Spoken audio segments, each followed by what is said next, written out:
আসসালামু আলাইকুম সবাইকে। সো কি অবস্থা সবার? আশা করি সবাই অনেক বেশি ভালো আছো। সো আমি ভাবলাম তোমাদের এমসিকিউ এবং সিকিউ নিয়ে কিছু কথা বলা দরকার। ঠিক আছে, যে এক্সামে তুমি কিভাবে এমসিকিউ দাগাইলে তুমি ভালো একটা রেজাল্ট তুমি অর্জন করতে পারবা এমসিকিউ থেকে, এবং সিকিউ কিভাবে তুমি রিটেন লিখবা। ঠিক আছে, সো এটা নিয়ে ভাইয়া কথা বলবো।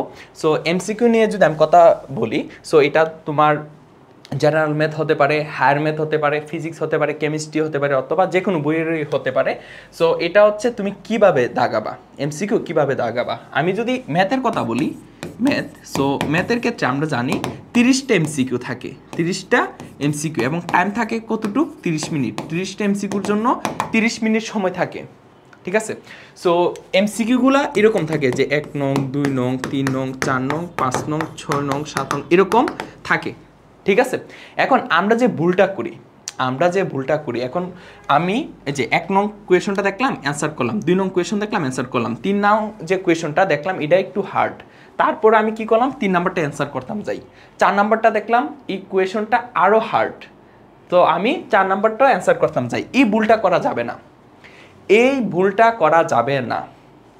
সো আমাকে কোন ওয়েতে এমসিকিউ দাগাতে হবে, তার জন্য আমি 3টে স্টেপ দিয়েছি।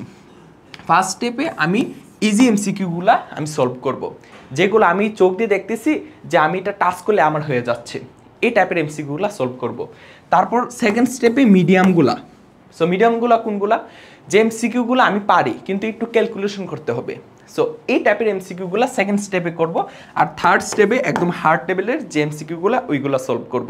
সো তাহলে প্রসেসটা কি আমি বলি, সর্বপ্রথম তুমি 1 থেকে 30 পর্যন্ত যে এমসিকিউগুলো আছে সব এমসিকিউ ধারাবাহিকভাবে দেখবা, 1 নাম্বার, 2 নাম্বার, 3 নাম্বার এরকম ধারাবাহিক দেখবা, যেগুলো ইজি এমসিকিউ এগুলো আগে সলভ করবা। এখন তুমি দেখতেছো 3 নাম্বার এমসিকিউটা হার্ড, সো এটা স্কিপ করো, 4 নাম্বারে চলে যাও, 4 নাম্বারটা ইজি, 4 নাম্বারটা করো, 5 নাম্বারটা আবার হার্ড, এটা স্কিপ করো, 6 নাম্বারটা লেখো, 7 নাম্বারটা ইজি, 7 নাম্বারটা সলভ করো। ঠিক আছে, একটা এমসিকিউ দেখতে পারতেছো যে এটা একটু ক্যালকুলেশন করা লাগতেছে, এটা আপাতত একটু স্কিপ করো। মানে যেগুলো হচ্ছে তুমি দেখতেছো একটু টাচ করলেই হয়ে যাচ্ছে, এই এমসিকিউগুলো আগে তুমি সলভ করো। তাহলে তুমি ফার্স্ট স্টেপে যে ইজি এমসিকিউ তুমি এরকম 16-17টা পেয়ে যেতে পারো। আমি ধরলাম তুমি 16টা এমসিকিউ এরকম ফার্স্ট স্টেপে তুমি সলভ করলা। সো 16টা এমসিকিউর জন্য তোমার বড় জোর 10 মিনিট সময় লাগবে। ঠিক আছে, বড় জোর 10 মিনিট সময় লাগবে, কিংবা এর থেকেও কম সময় লাগতে পারে। ঠিক আছে, 16টা এমসিকিউর জন্য। সো মিডিয়াম, পরবর্তী স্টেপ কোনটা, মিডিয়াম মানে যেগুলো তুমি পারো, জাস্ট একটু ক্যালকুলেশন করা লাগবে, এবং এই এমসিকিউগুলা করতে, একটা এমসিকিউ করতে 1 মিনিটের বেশি সময় লাগবে না। ঠিক আছে, এই এমসিকিউগুলো আমি যখন সলভ করব আমরা দেখব যে এখানে মনে করেন 10টার মতন এমসিকিউ এরকম থাকবে। ঠিক আছে, যেগুলো হচ্ছে আপনি ক্যালকুলেশন করলে পেরে যাচ্ছেন। ঠিক আছে, সো 10টা এমসিকিউর জন্য আপনার বড়জোর 10 মিনিট সময় লাগবে, কিংবা আমি ধরলাম 12 মিনিট সময় লাগছে। কতটুকু সময় লাগছে, 12 মিনিট সময় লাগছে। সো পরবর্তী স্টেপে আর কয়টা এমসিকিউ থাকলো, 10 আর 16 যোগ করলে কত হয়, 26। তাহলে পরবর্তীতে এই যে 10 আর 16 যোগ করলে 26, তাহলে পরবর্তীতে আরও কয়টা এমসিকিউ থাকছে, 4টা এমসিকিউর জন্য আপনি কতটুকু সময় পাচ্ছেন, ওইদিকে হচ্ছে 10 আর 12 যোগ করলে কত, 22, তাহলে 8 মিনিট সময় পাচ্ছেন। ঠিক আছে, সো 4টা এমসিকিউ 8 মিনিটে সলভ করবেন, মানে একটা এমসিকিউর জন্য 2 মিনিট করে সময় পাচ্ছেন। এখন কথা হচ্ছে এটা একটু এদিক সেদিক হতে পারে, যেমন আপনার ইজি দেখা গেল 17-18টা এমসিকিউ পড়তে পারে, মিডিয়াম দেখা গেল 5টা এমসিকিউ আপনার পড়তে পারে, হার্ড দেখে গেল এরকম 6-7টা এমসিকিউ পড়তে পারে।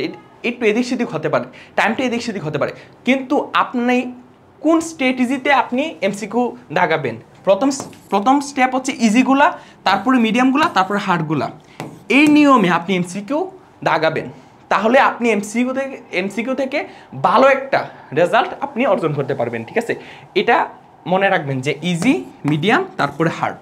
ঠিক আছে, ইজি, মিডিয়াম, হার্ড। ঠিক আছে, সো আমরা যেন এমসিকিউর মধ্যে দাগানোর ক্ষেত্রে কোনো ভুল যেন না হয়। ঠিক আছে, এই জিনিসটা মাথায় রাখতে হবে। তারপর আসেন সিকিউ।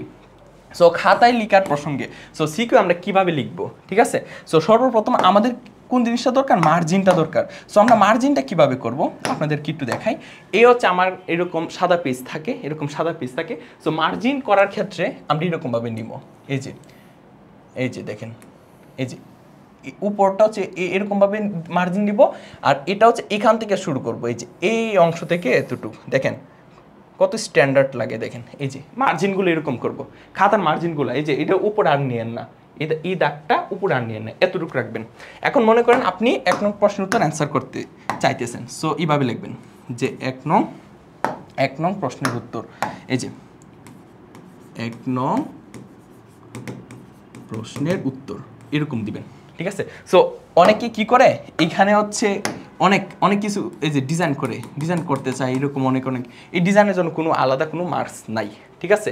জাস্ট 1 নং প্রশ্ন উত্তর লিখলেন, তারপরে হচ্ছে আপনি 1 ক যে এইভাবে লিখবেন 1 ক শেষ 1 ক, তারপর 1 খ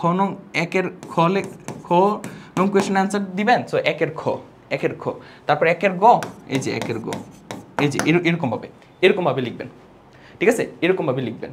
হ্যাঁ, সো এ হচ্ছে সিকিউ নিয়ে কথাবার্তা। এবং এখানে ওভার রাইটিং যেন না হয়, সুন্দর মতন লেখার জন্য আপনার সুন্দর হয়, ঠিক আছে। লাইনগুলো যেন একদম সোজা থাকে, ঠিক আছে, এরকমভাবে সুন্দর করে লিখবেন, ঠিক আছে। এবং কথা হচ্ছে অনেকে কি করে সিকিউ মানে খাতা হচ্ছে খালি রেখে আইসা পড়ে, খাতা খালি রাখা যাবে না।